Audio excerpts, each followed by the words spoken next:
with the situation we have today, you have to, you know, go out to, you know, leave the charted area, get off the maps, do new stuff.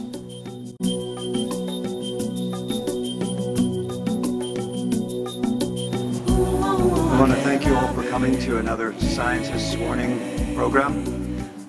Hosts, myself, Stuart Scott, and Victoria Earth. We're coming to you live from COP24 in Katowice, Poland, Conference of Parties. Now today's guests with us, Greta and Svante Thunberg. The name Thunberg is not yet a household name, but Greta's accomplishment is known famously around the world. She's an international climate activist, and with her, her father, who is an author and an actor, happens to be her PR person, her chauffeur, her protector, all of the above. A very, very dedicated man. And today's program we're calling Straight Talk, because that's Greta's hallmark and Svante's hallmark. They both talk very straight about the situation, and I think that's why the world is hearing Greta so clearly. Here's how Greta started, with a one-woman sit-down strike outside the Swedish parliament. For about 2 weeks, she was there until they gave an excuse that it was a safety issue and asked her to move across the bridge, basically out of the way so she wouldn't embarrass the politicians, because she was drawing so much attention. And she made her point not only in Sweden, but then internationally. Now this is Svante with Greta's mother, Malena Ernman, who gave up a very successful operatic career in order to, well, for the sake of her daughter's budding career as a climate activist, shall we say. I love this picture of Greta. Look at the determination in this young lady. Now, the United Nations has taken notice of Greta being here, and Secretary General Guterres asked for Greta to join him in a private meeting yesterday, and this is one of the photos. And this is one of my favorite photos of Greta. Here she was after just speaking at a rally in Helsinki, Finland, which was said to be the largest climate rally ever in Finland. Svante, can you explain to us how this all came about? Yeah, sure. It goes back a few years when Greta fell ill. I think it's 4 or 5 years ago. She stopped eating and she stopped talking and she fell into a depression. And she stayed home from school for almost a year. She lost a lot of weight and was on her way to hospital. And so we stayed at home. My wife and I, we stopped working and we stayed at home to... we had 2 daughters and we made sure that they were feeling well again. And once Greta was coming back, it turned out she was very... concerned and upset about the climate. She has been going on about this before, obviously, but it sort of stuck to her and she could not get this out of her head. The fact that everyone was saying one thing and doing the exact opposite all the time. Not least us parents. We were 2 very concerned parents, very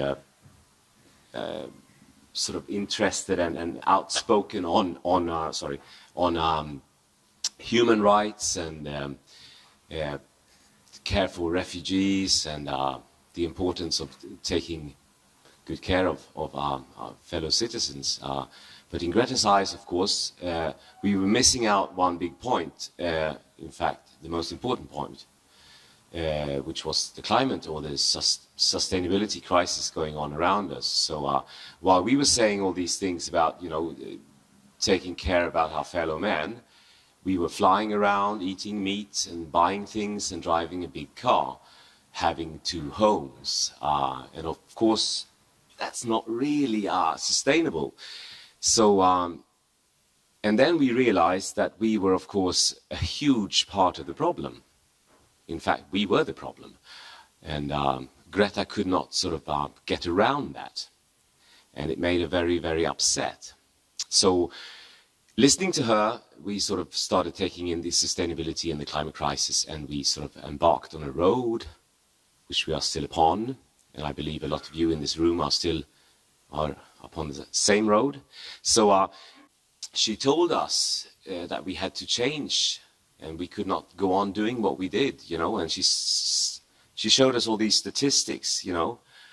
When my wife went to Tokyo, for instance, to do a series of concerts, and it was very important, shown on Japanese TV and all this, you know, 4,000 people on each performance.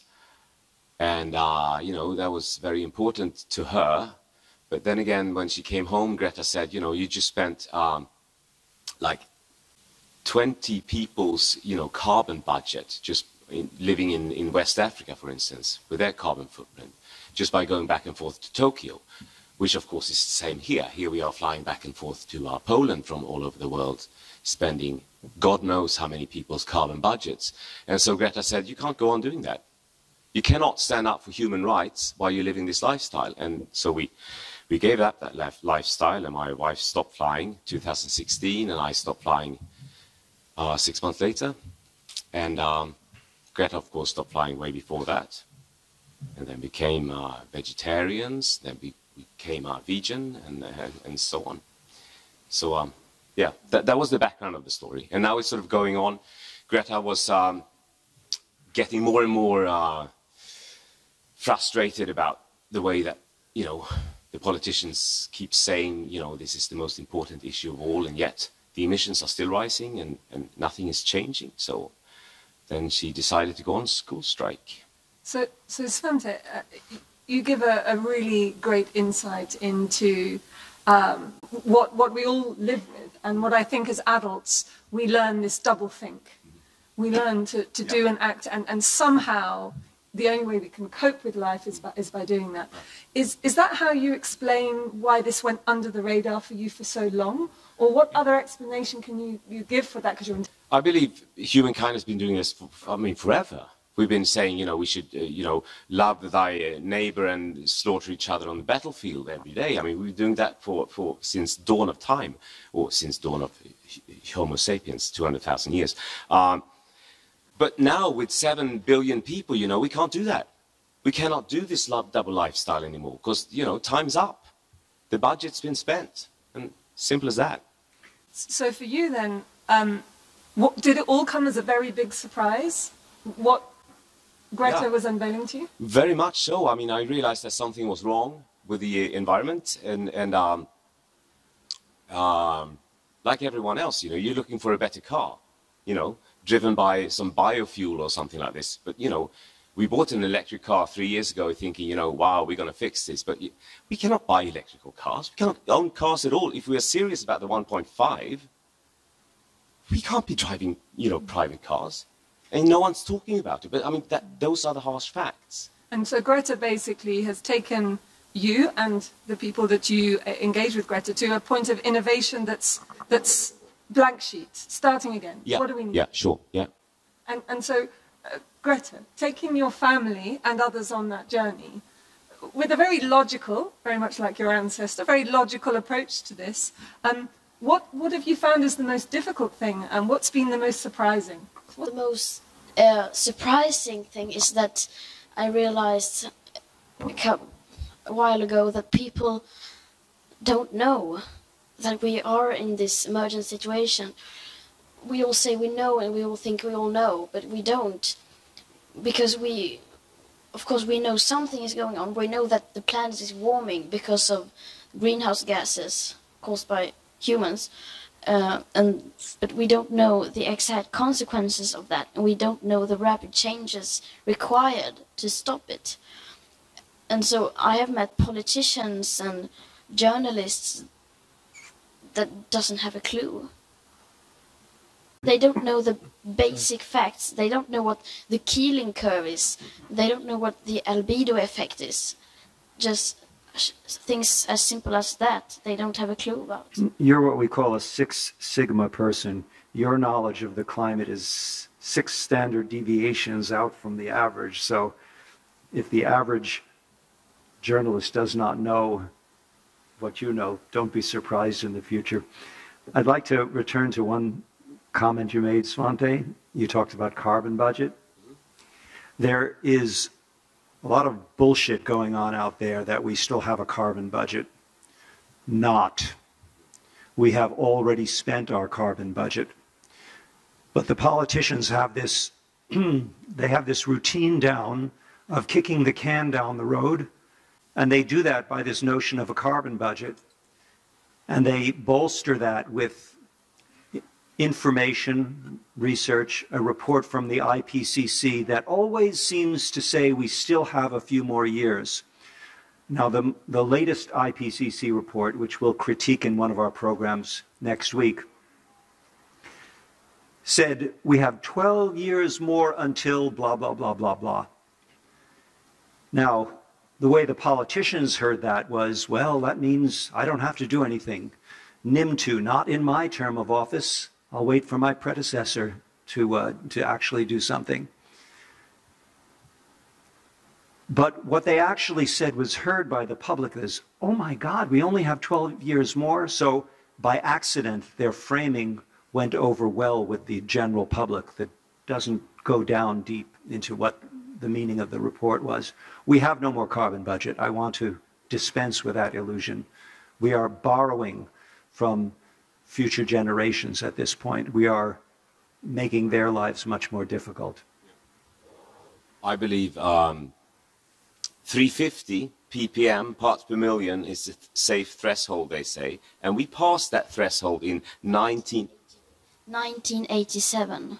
So everything we spent since 1987 has to go back into the ground or be caught up by trees or whatever, magic solutions that don't exist yet. Trees, basically. So, I mean, that's where we are at. And that's not a good situation. So Greta, I mean, I can see, you know, you work with data and figures and it affects you and you understand and you can think about the consequences. For lots of people, that's quite difficult and we have to act. So what do you think it's going to take beyond knowledge to get people to act? I think that one way to make people realize the situation we are in and to realize the fact is that the media actually writes about it, treat it as a crisis. If one soccer game can gain more media than the climate crisis, then people will see that and say, oh, so soccer is more important than the climate crisis, so that means it's not that important. Absolutely. In fact, yesterday, obviously, we had David Attenborough unveiling the People's Seat and saying very explicitly that we're on the verge of a collapse of civilization. There was only one newspaper in the UK that made that its front page. We have a lot of media people here. It's a good opportunity. What do you think that the media can do to help this? And what can we and you do to help the media? The media can start with writing about it all the time, or every headline, every front page only, because this is so important. People don't realize how important it is. We all think that, oh, people know. We don't. I think also the journalists need to get more activists themselves. Yeah, we meet so many journalists now, and we get the feeling, I believe, that most journalists covering this are so frustrated, and you know so much, and you really want to turn the world upside down. And we even meet a lot of other journalists who writes about all other things as well, because now Greta is famous in Sweden, so you get a lot of the mainstream media as well. And they don't realize how much power they actually have. The journalist wants to write about it. The public service, for instance, in Western Europe, have an enormous responsibility. Enormous. Because there aren't that many public service news agents around the world. The few that do exist, in Sweden, for instance, their responsibility is just on a biblical scale. Because who else can do this? Who is not, you know, dependent on money and, you know, income from, you know, click journalism and stuff like this. I mean, and the editors, of course, keep sort of saying, no, can't do this, no, it's a bit, it's a bit sensitive, and sort of we got to get the other side in. And so you're treating it as if, like today we say that, there's no black and white issue, but there are black and white issues. Survival is a black and white issue. Climate crisis is a black and white issue.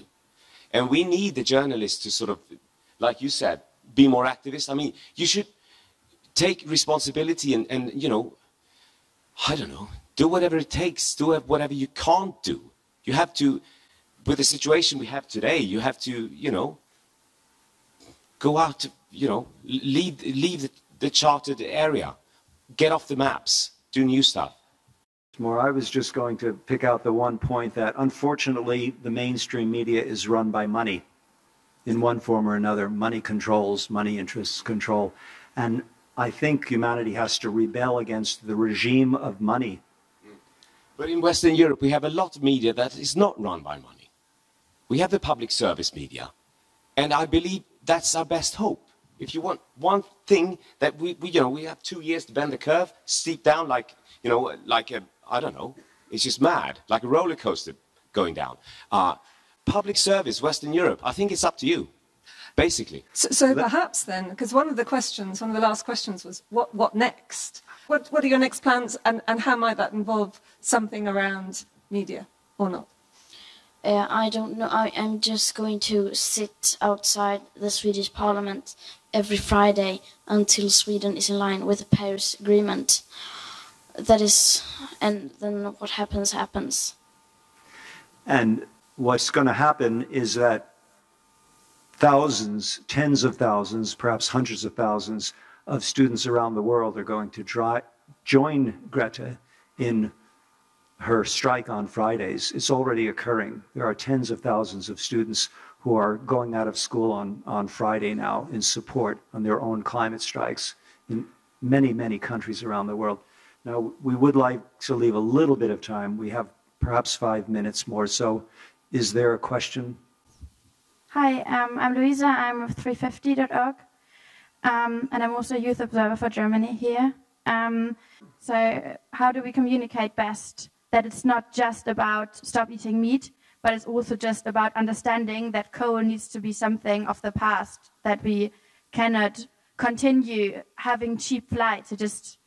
People won't stop flying unless it's not affordable, or we just cut these flights down, in a sense. That is a very complicated question, but it's a very sensitive question as well, because if you higher the prices, then only the rich people will be able to afford, and that is not sustainable either. But not the rich nor the poor can consume as we do now. Yeah. I mean, we need a complete system change.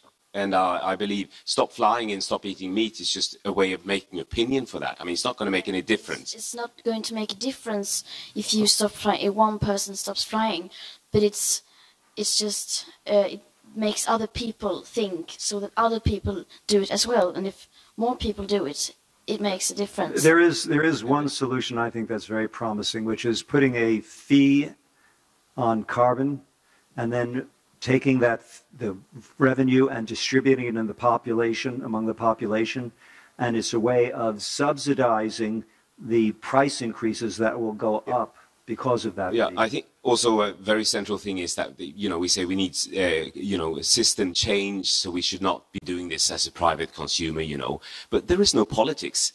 There are no politics to solve the situation we're in today. There's not one single political party that I know of that will solve this crisis, and so we need to create a whole new thing, and that's why we also need to lead by example, because that's we may not like it, but in today's sort of social climate, you need to live as you speak, live as you practice as you preach, practice as you preach. Yes.